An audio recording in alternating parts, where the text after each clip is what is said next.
In the early part of the 20th century, Africa was a continent under the yoke of colonialism. From the sandy dunes of the Sahara to the lush rainforests of the Congo, foreign powers had divided the continent among themselves, exploiting its resources and its people. But as the century progressed, the winds of change began to blow.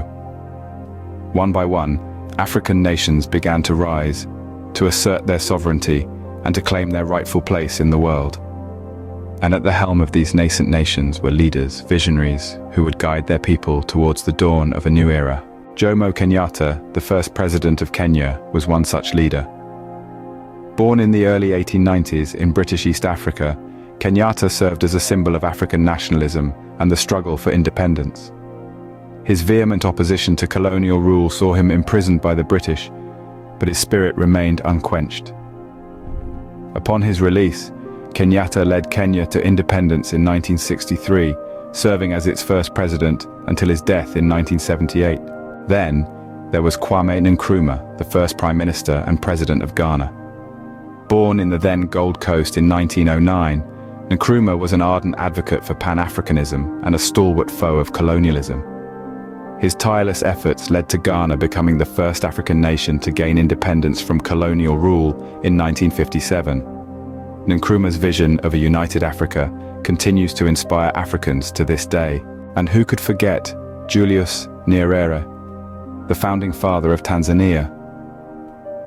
Born in 1922, Nyerere was a teacher by profession, but a freedom fighter by calling.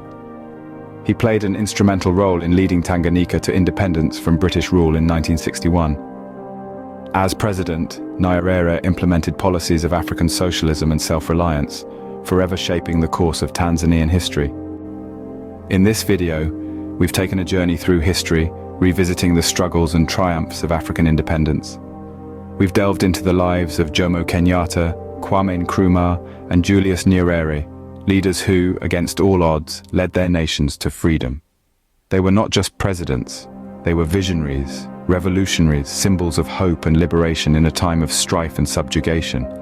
Their legacies continue to resonate, reminding us that the spirit of independence is, above all, a spirit of resilience and determination.